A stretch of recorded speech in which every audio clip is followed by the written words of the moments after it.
We're on Daf Tzadi Hey Amud Beis, approximately 12 lines down from the top of the Amud. You'll see the two dots, Tzadi Hey Amud Beis, and the Gemara prints the Mishnah. Rabbi Yossi Omer Kol Sheposel Bechule Al Yidei Acherim Posel Al Yidei Atzmo Kol She'ein Posel Al Yidei Acherim Eino Posel Al Yidei Atzmo. Very ambiguous.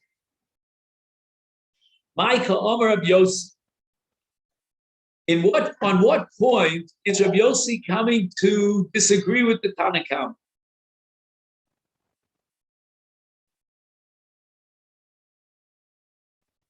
So keep in mind that we had a scenario in which two people went out to Medinas Hayam, and we assumed about these two people that they had died. They didn't return in a reasonable amount of time.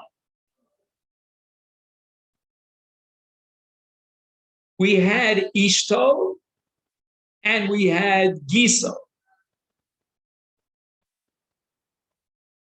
So we'll give it names. Okay, we'll try to follow the names here of the Masifta. We had different names for it, but anyway. So the story revolves around two sisters, Rachel and Leah. Okay, that much we know. Avram marries Rachel, and Yitzchak marries Leah. Again, there's no relationship between Avram and Yitzchak, other than the fact that these two chaps married Rachel and Leah, two sisters. Now, the wife of Avram, Rachel, goes out to Medinas Hayam, and Yitzchak, who's Giso, that's the brother-in-law of Avram, Yitzchak is married to Leah, which is Avram's brother-in-law. He goes out to the Yam, to Medinas Hayam. Now we have one witness testifying that Rachel, the wife of Avram, died. And we have a testimony that the husband of Leah, we call him Yitzchak, who's the brother-in-law of Avram, he died. Now, according to the testimony of the witness, Leah is no longer an Ashes Ish. Her husband, Yitzchak, died. And Leah is no longer prohibited to Avram as Achos Ishto, because according to this testimony, Rachel died when she went to Medinas Hayam. Do you have the picture? Rachel, the wife of Avram, went to Medinas Hayam and supposedly died. And Yitzchak, the husband of Leah, went out to Medinas Hayam and supposedly died. And based on the testimony that we have in front of us in Bezdin, before we find out that this is a mistaken testimony, Avram is allowed to marry Leah. Why? Because Avram's wife, Rachel, died. Leah's husband, Yitzchak, died, and he could marry her, which is exactly what happened.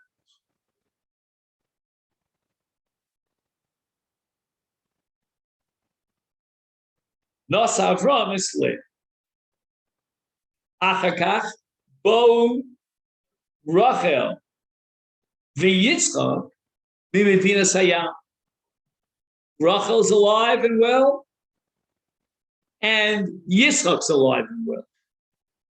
So now we know that the marriage between Leah and Avram has a double entendre, a double problem to it. Number one, she's an Ashes Ish because Leah's husband, Yitzchak, is still alive and well. She's also Achos Ishto of Avram, because Avram's wife, Rachel, the sister of Leah, is along. Okay. Now, before we get to Rabbi Yossi, let's review the sheet of the Tanakama. The Tanakama holds that Leah cannot resume her marriage with Yitzchak. Why is that? Because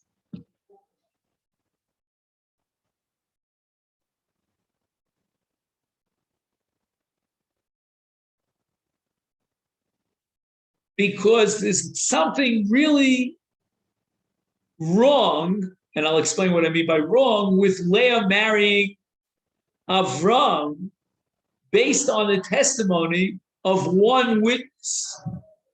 In other words, what right does Leah have to get married except for the fact that Beis Din accepted the testimony of one witness to the effect that Yitzchak, her husband, had died? Did she know for sure, for certain, that her husband had died? The testimony upon which the heter, the leniency, the allowance, and the permission to get married was one. We were relying on one witness.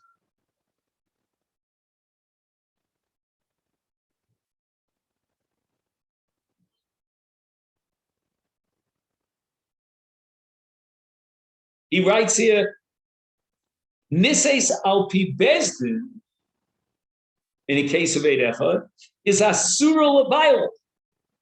She is now not allowed to have relations with her husband because she had a relationship with another man while her husband was still alive.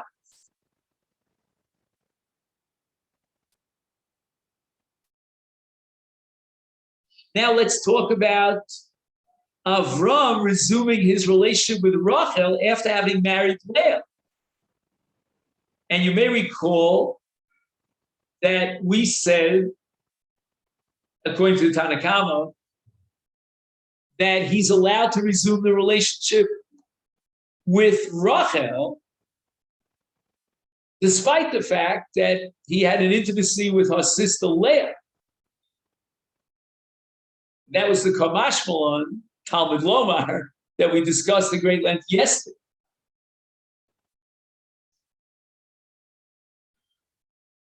Now we get to Rabbi Yossi.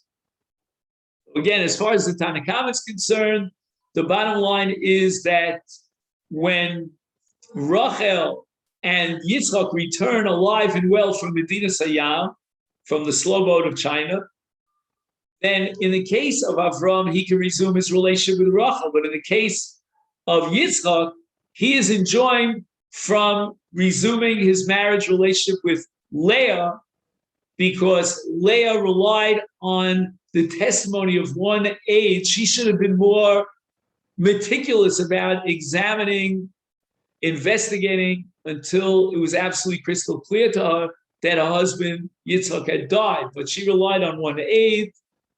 She got married to Avram. Now she can no longer resume her relationship with Yitzchak. That's what we have so far. What Micah Amar Rabbi Yossi? What point is he rejecting from the Tanakh? Ilema, if we're going to assume Dika Amar, in other words, Rabbi Yossi is commenting on the Tanakhama, on the statement of the Tanakhama,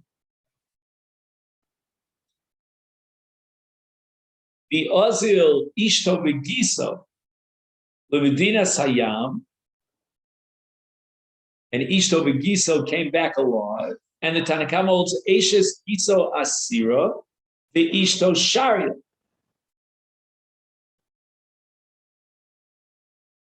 Amar Lei Rabbi Yossi, and Rabbi Yossi stands up, and he says to the Tanakhama,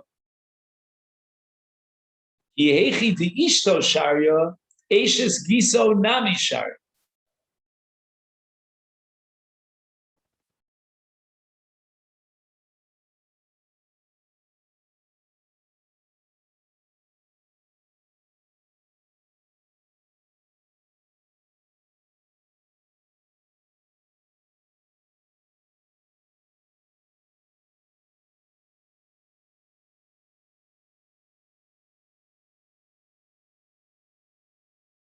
Now,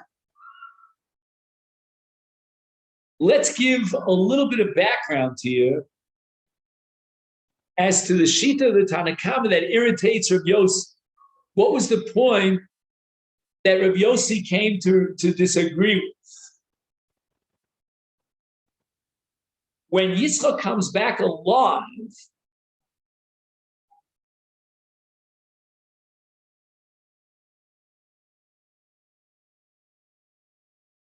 according to the opinion of the Tanakhama, there's a real serious problem allowing Yitzchak to resume his ishus, his marriage relationship with his wife Leah,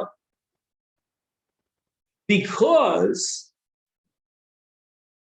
Leah was married off to Avram Kedasu Kedin in a rabbinic marriage, a rabbinic ceremony. You know, they appointed a rabbi to officiate at the wedding. And if we allow Leah to resume her relationship with Yitzchak after there was a marriage that was officially sanctioned, if you will, by the Rabbanah based on the testimony that they had of one witness, then it means that in the eyes of the spectator, she never got a get from her husband, meaning they knew, everybody knows, it's public knowledge, that there was an official marriage relationship between Avram and Leah. And now Leah is going to resume her marriage relationship with her husband.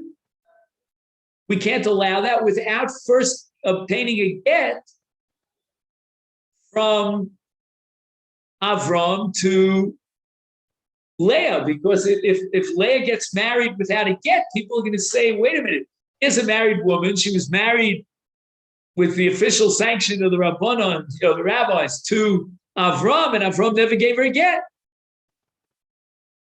Okay, so let's require that Avram give a get to Leah to quelch those who will say Eishes Ish Yotze below get. But now you have another problem. Because for Leah, after receiving a get from Avram to resume her marriage with Yitzchak, that's already Machzir Gushaso Liachar Shen Misex. Meaning that his wife was married, let's say on a rabbinic level, we consider it married to Avram, and now she got a get from Avram, which we require because Shema Yomru Eishes Ish Yotzes below get. And now, having been married to another man and receiving a get, he, the original husband, Yitzchak, is not allowed to marry his ex-wife because she now is married to someone else. He says, Eishes Isha Nisei Liacher, a married woman who was married to someone else because we mistakenly thought that she could marry someone else. We didn't realize she was an Eishes Isha. Amru Chachamim, and this was a Gemara that we learned at the very beginning of this parak on Daf Beiches. Asura Lachso L'Bayla. Once she was married off to someone else, she can't resume her relationship with her husband. Mechashash sheyomish nisgarsha mibayla v'nisa l'sheni kedin. The murmurers will say, well, she must have been divorced by her first husband, and that's why she got married to the second husband. V'lo yiten lo get, if the second husband doesn't deliver a get, yomru eishes ish yotzu mibayla below get, tzricha get me'asheni. Uliachar kabbalah saget min hasheni asura lachso lebayla.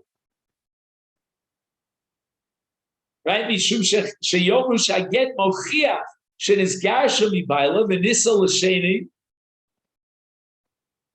v'imtachso lebayla yomru mutar lahachzir gushasa mishenises.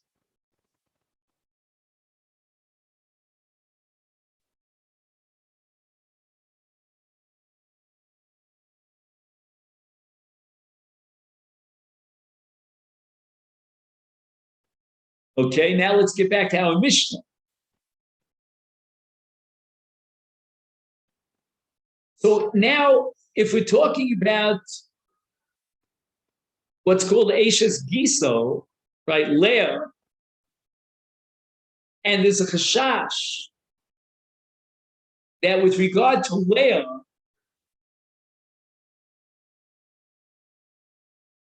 we had that whole Chad Gadya. Then what about Ishto? What about Rachel? If we want to be logically consistent, then Af Ishto Asura Olam.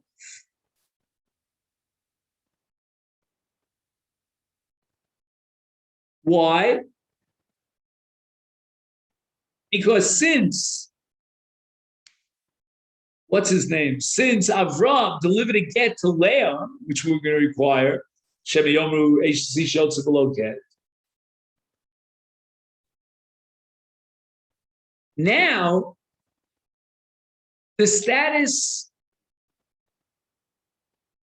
of Rachel is Achos Grushasa.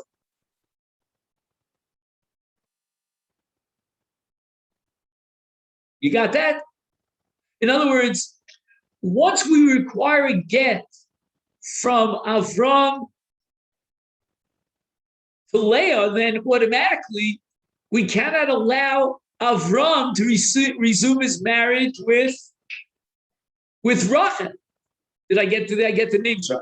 I'm sorry if I made a mistake. Again, once we require a get from Ruvain to Leah, then we cannot allow Ruvain to resume his marriage with Rachel.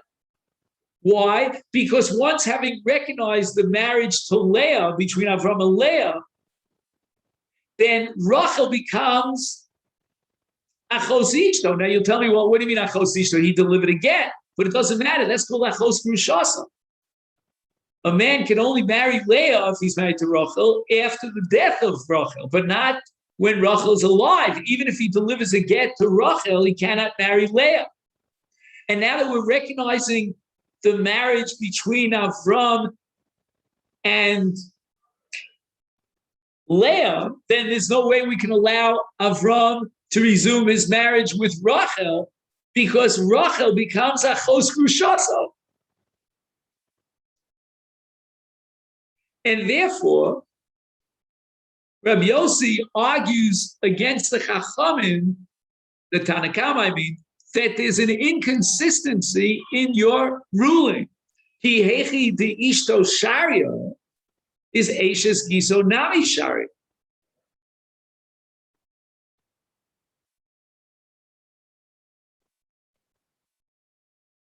Why are you allowing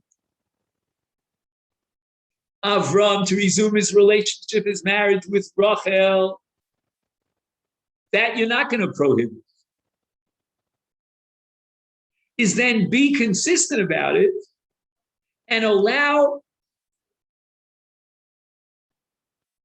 Yitzchak to resume his relationship with Leah. Eishes Giso Nami Sharia.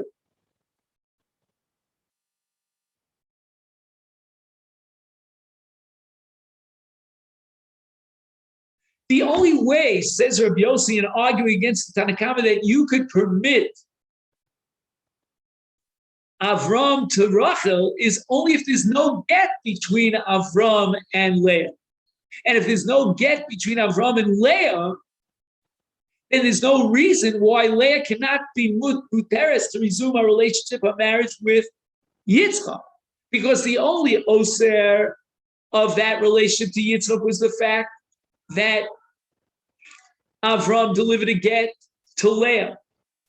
And therefore, as far as Yitzchak is concerned, it would be a case of Machzir Gushasa.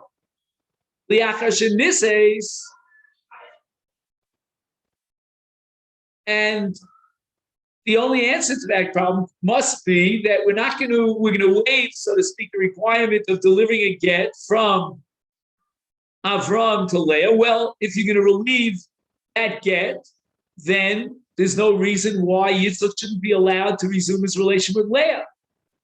And how do I prove to you that you're not requiring a get? Because you yourselves allowed Rachel to resume her marriage relationship with Avram. That must be that based on the assumption that there was never a get that was delivered from Avram to Leah. He was not required to deliver a get to Achos Ishto. If he would have been, then certainly Rachel would have been Asura Olav on Avram because of Eshes Grushasa. So if you're not requiring a get, then the logical conclusion, if you want to be consistent about it, must be that Yitzchak could resume his marriage with Leah, because we never recognized the marriage with between Avram and Leah to the point of requiring a get. And if we dropped the requirement of a get, apparently it was obvious that there was no marriage relationship because Yitzchak was still alive and well, and therefore Leah's status was that of an Eshes Ish. There's no way under the sun that Avram could have married Leah. And if you're working with that assumption, then we have to assume that Yitzchak should be permitted to resume his relationship with Leah.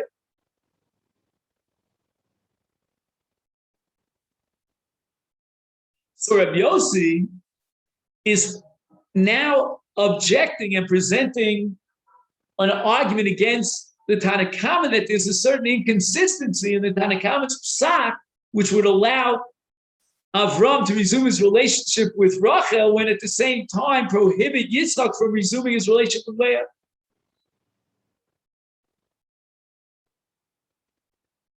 So this is the way the Gemara wants to interpret Rabbi Yossi, and now the Gemara is going to reject it. It doesn't fit into the words of Rabbi Yossi. If you're right, what does Rabbi Yossi mean when he says, quote, Kol she'ein posel al yidei acherim, ein posel al yidei atzma?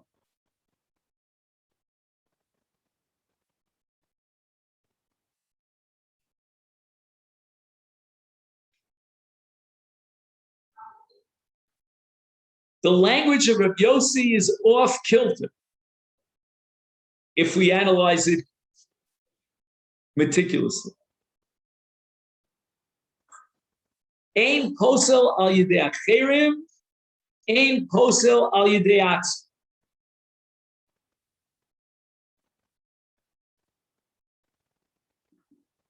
Which means that the bia does not generate a psul to acherim, and therefore it doesn't generate a psul to himself. I mean, that language is inappropriate. It's just the opposite, actually. Since each dom muteris lo, obviously lo tiknu chachamim latzrich get of Eshes Gisa. That's why she should be muteris l'bayla, because it's not the case of machzir gushasol liachar shenisit. The proper, more exact language of Rabbi Yossi should have been the following: Kol she'ein posel al yedei atzmo. In other words, with regard to the relationship between Avram and Rachel, meaning the beer that he had with her sister Leah does not generate a psul to break up the marriage between Avram and Rachel, is eino posal yidei acherim. In other words, in the case of achos ishto shel al giso, be boile. That's what Rabbi Yossi should have said. Let's go over it again. Kol she'ein posel al yidei atzmo. If there's no psul regarding ishto, meaning regarding Rachel, then eino posal yidei acherim. Then when he has a relationship with Leah, that shouldn't in any way engender an iser on acherim, meaning on Yitzchak. If you're telling me that there's no psul li'atzmo, even though he had a relationship with Leah, he still is mutter to her sister Rachel, because that bia is not, it's not a bia of ishus, because Leah is in fact an ishus ish, then Eino Posel Al Yidei Acherim, which means that the bia that Avram had with Leah should not hustle her to Yitzchak, her husband, because that was a relationship out of marriage. It was not a relationship of Machzir Gushasa. Now, at this point, the Gemara is going to offer an alternative interpretation of Rabbi Yossi. And that's what we want to look at and see if we can figure this out.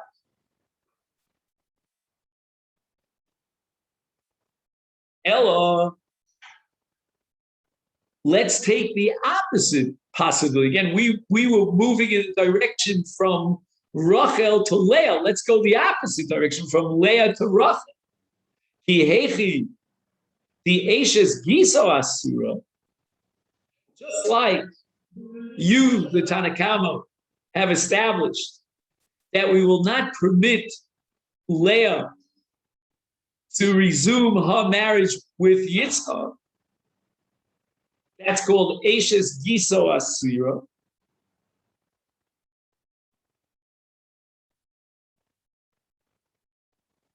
In other words, because we're going to recognize midrabanan the marriage between Avram and Leah is Ishtonami Asira.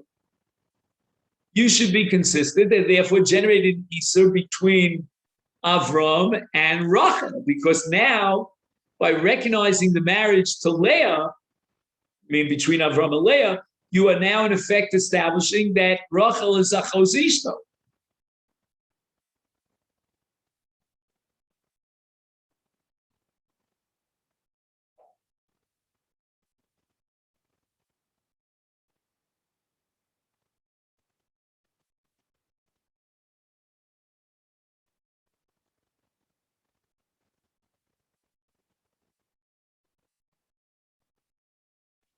So the Gemara, for some reason, I'm not sure why, is not happy with this interpretation, in which we're going from Leah back to Rachel, and we're saying Ishtonami Asira.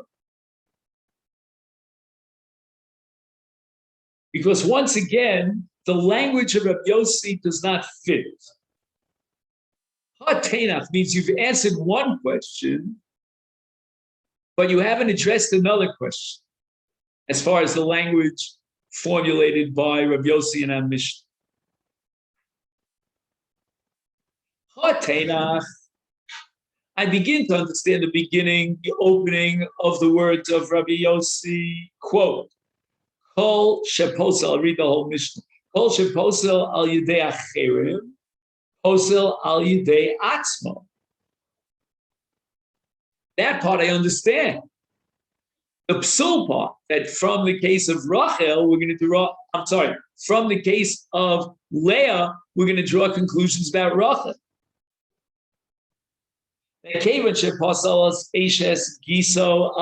Since you busted up the marriage and prohibited Leah to Yitzchak, because you required a get from Avram to Leah, is therefore posel al yidei atzmo.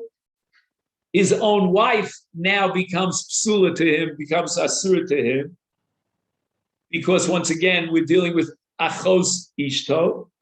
But what are you going to do with the last few words, the Sefer Rabbi Yossi? Rabbi Yossi says, Kol she'eno posel al yidei achirim, eno posel al yidei atzmo, which means that there is no psul. But now you're telling me the whole thrust of Rabbi Yossi's objection to the Tanakh is because he thinks there is a psul. And we're going to apply that psul consistently to both Yitzchak and to Avraham, each one to their respective wives. Is my avidita? You know, what meaning does it have? My avidita. It's totally out of place. And at this point, the Gemara is going to introduce Rabbi Ami, who is going to reinterpret the words of Rabbi Yossi. Amar Rav Ami, Aresha, on that din that appears back in the first Mishnah in the Masechet, in the Perek, and it says, Niseis al pi bezdin teitze uptur min hakorban, which means that if there was only one witness that testified in bezdin, and based on the testimony of one witness that testified that your husband died, we allowed her to get married, and now her husband turns out alive and well, he shows up, is teitze, she has to break up, obviously, the marriage with the second husband because she's married to the first husband.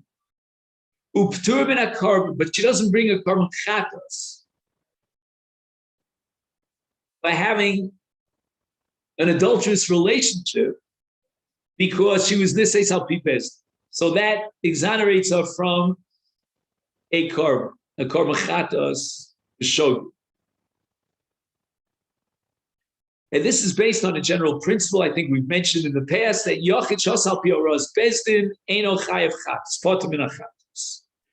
But al pi edim, what happens in a case where there were two witnesses that testified that her husband died and then her husband shows up alive? Is teitze, obviously she cannot remain married to her second husband. Her first husband is alive and well, here he is.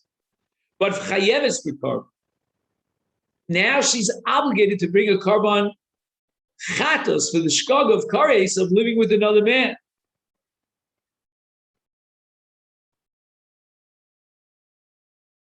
And that's a very paradoxical halacha, but the logic of it is quite compelling. The logic that underlies this halacha is that she was relying on Oras Bezdin, but she doesn't need Oras Bezdin. There were two Eidim that testified that her husband was dead. If she relies on Oras Bezdin, then she doesn't have to bring a korban, blame it on Bezdin.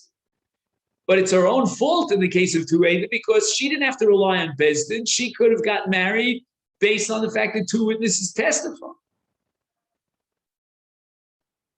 Is Yafet Kocho Shel Bezdin Shepotra Min HaKarban.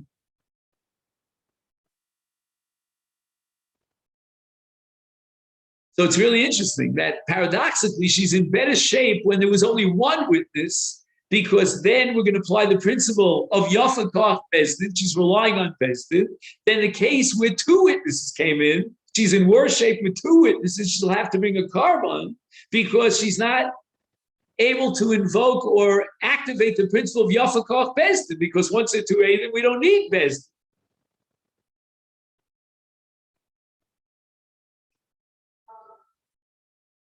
Says Rav Ami, based on this, we're going to begin to understand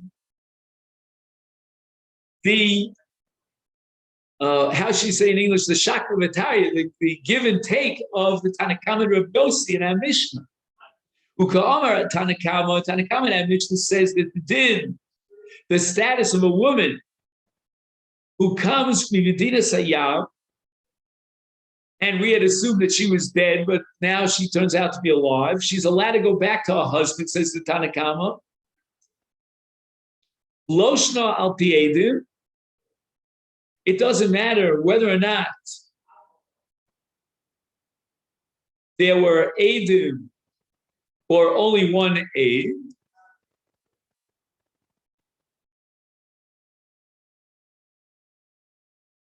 One second, who's coming back from Medina Sayyam? Oh, we're talking about Rachel. Rachel comes back from Medina Sayyam, and the Tanakama maintains she can resume our relationship with Avram. Lo shnal pi edim, and it matters not whether or not Avram, when he married Leah, he relied on two witnesses.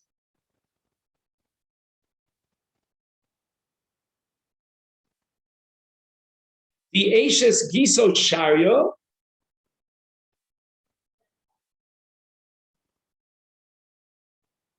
Lo Shna al Pi Bezdin, the Eishes Giso Asira.